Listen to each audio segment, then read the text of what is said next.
स्वागत है आप सबका। आज हम संविधान की उद्देशिका से संबंधित प्रश्नों को डिस्कस करेंगे। इससे पहले हम संविधान की प्रस्तावना पर वीडियो बना चुके हैं। यदि आपने वह वीडियो नहीं देखा है तो आप वह भी देख लें, जिसका लिंक आपको डिस्क्रिप्शन में मिल जाएगा। और यदि आपको इन क्वेश्चंस के आंसर पता है तो आप पॉज करके कमेंट बॉक्स में अपना आंसर कमेंट कर सकते हैं। तो चलिए स्टार्ट करते हैं। संविधान निर्मात्री सभा में उद्देश्य प्रस्ताव किसके द्वारा प्रस्तुत किया गया? ऑप्शन ए है doctor Rajendra Prasad, option B है पंडित जवाहरलाल नेहरू, ऑप्शन सी है भीमराव अंबेडकर, ऑप्शन सी है सरदार वल्लभ भाई पटेल। इसका राइट आंसर है ऑप्शन बी, पंडित जवाहरलाल नेहरू।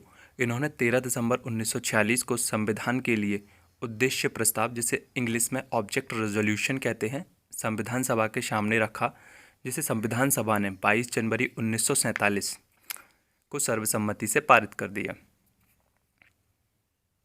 अगला प्रश्न है, भारत के संविधान के रचयिताओं का मानस निम्नलिखित में से किस में प्रतिबिंबित होता है?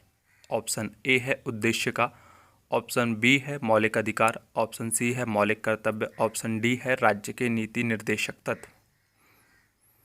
इसका राइट आंसर है ऑप्शन ए, उद्देश्य का। इंद्रीवेरुवारी यूनियन के मामले में सुप्रीम कोर्ट ने कहा कि उद्देश्य का संविधान निर्माताओं के विचारों को जानने की कुंजी है। अगला प्रश्न है, निम्नलिखित में से किस बात में सर्वोच्च न्यायालय ने अभिनिर्धारित किया कि प्रस्तावना संविधान का भाग नहीं है? Preamble is not a part of constitution.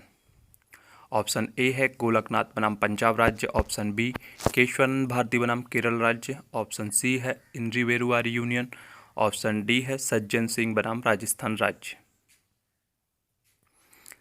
इसका राइट आंसर है इंद्रीवेरुवारी यूनियन।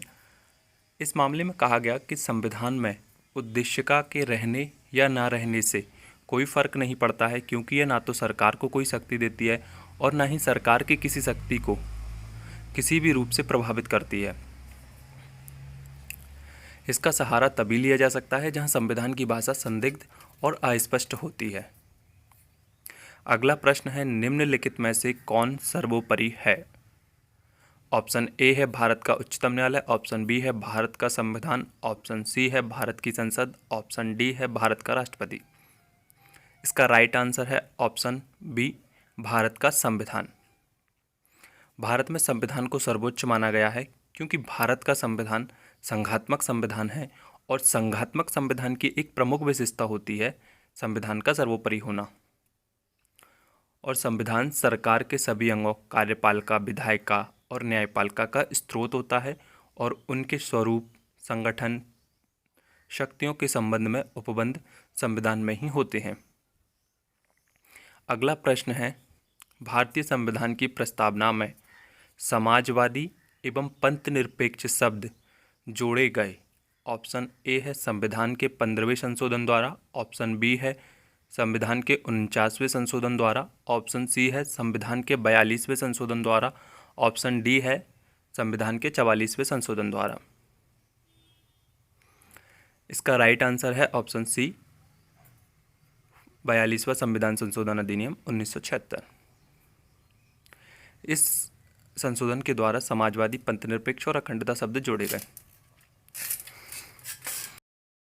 प्रश्न है, उच्चतम न्यायालय द्वारा किस मामले में संविधान की उद्देशिका में 42वें संशोधन से जोड़ा गया शब्द पंथ निरपेक्षता को आधारभूत ढांचा घोषित किया?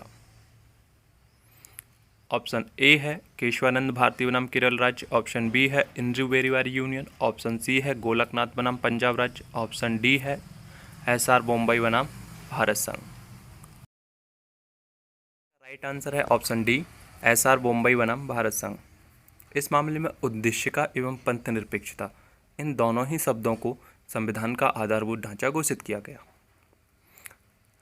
आपने यदि चैनल को सब्सक्राइब नहीं किया है तो चैनल को सब्सक्राइब जरूर कर लें और जो बेल आइकॉन है उसे भी प्रेस कर लें, जिससे ऐसे ही वीडियो आपको मिलते रहें। चलिए अगला प्रश्न देखते हैं, भारत के सर्वोच्च न्यायालय द्वारा अर्थात सुप्रीम कोर्ट द्वारा किस मामले में अभिनिर्धारित किया गया कि संविधान की उद्देशिका संविधान का भाग है? यहाँ पे बात कर रहे हैं preamble is a part of constitution किस केस में डिसाइड किया गया। ऑप्शन ए है इंद्री वेरीवारी यूनियन, ऑप्शन बी है गोलकनाथ बनाम पंजाब राज्य, ऑप्शन सी है केशवानंद भारती बनाम केरल राज्य, ऑप्शन डी है अरुण राय बनाम भारत संघ। इसका राइट आंसर है ऑप्शन सी केशवानंद भारती बनाम केरल राज्य। इस मामले में सुप्रीम कोर्ट ने अपने पूर्व में इंद्री वेरुवारी के मामले में दिए गए निर्णय को उलट दिया और इसमें डिसाइड किया कि उद्देश्य का संविधान का एक आवश्यक भाग है और इसी मामले में आधारभूत ढांचे का सिद्धांत पारित किया गया। अगला प्रश्न है संविधान अधिनियमित किया गया, ये इनेक्टमेंट के बारे में पूछ रहा है। ऑप्शन ए है 26 नवंबर 1946, ऑप्शन बी है 26 नवंबर 1949, ऑप्शन सी है 26 जनवरी 1947, ऑप्शन डी है 26 जनवरी 1950। इसका राइट आंसर है ऑप्शन बी 26 नवंबर 1949। जब हम संविधान की उद्देशिका को पढ़ते हैं तो जब आखिर में हम देखते हैं तो लिखा हुआ है वहाँ पर कि हम अपनी इस संविधान सभा में दृढ़ संकल्प होकर आज तारीख 26 नवंबर 1949 को एतद द्वारा संविधान को अंगीकृत, अधिनियमित और आत्मर्पित करते हैं। तो इन तीनों ही वर्डों के आंसर 26 नवंबर 1949 होंगे। अगला प्रश्न है भारत के संविधान की उद्देशिका के अनुसार सही क्रम है। इसमें आपको क्रम सही जमाना है। ऑप्शन ए है संपूर्ण प्रभुत्व संपन्न समाजवादी पंथनिरपेक्ष लोकतंत्रात्मक गणराज्य, ऑप्शन बी है संपूर्ण प्रभुत्व संपन्न पंथनिरपेक्ष लोकतंत्रात्मक गणराज्य समाजवादी, ऑप्शन सी है संपूर्ण प्रभुत्व संपन्न धर्मनिरपेक्ष समाजवादी लोकतंत्रात्मक गणराज्य, ऑप्शन डी है संपूर्ण प्रभुत्व संपन्न लोकतंत्रात्मक गणराज्य समाजवादी पंथनिरपेक्षता।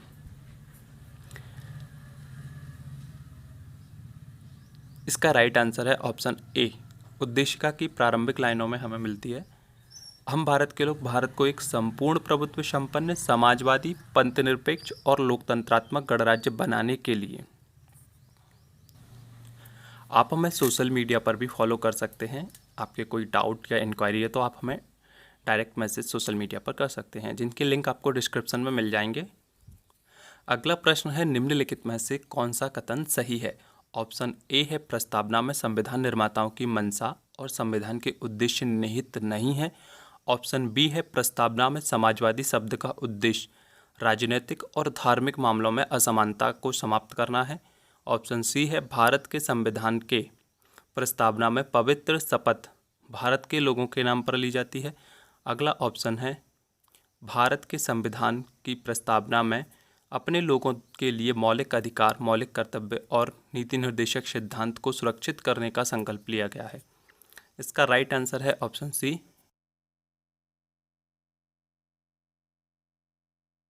भारत के संविधान की प्रस्तावना में भारत के लोगों के नाम पर शपथ ली जाती है, ये ऑप्शन सी सही है। अब आपके लिए एक प्रश्न है जिसका आंसर आप हमें कमेंट बॉक्स में बता सकते हैं और जिसका आंसर हम अगले वीडियो में डिस्कस करेंगे। प्रश्न है संविधान सभा का गठन किस मिशन के अधीन किया गया। ऑप्शन ए है क्रिप्स मिशन, ऑप्शन बी है कैबिनेट मिशन, ऑप्शन सी है उपरोक्त A and P, option D है उपरोक्त में से कोई नहीं। उम्मीद है आपको ये सीरीज पसंद आई होगी। ऐसे ही वीडियो पाने के लिए आप हमारे चैनल को सब्सक्राइब करें और अपने दोस्तों के साथ शेयर करें।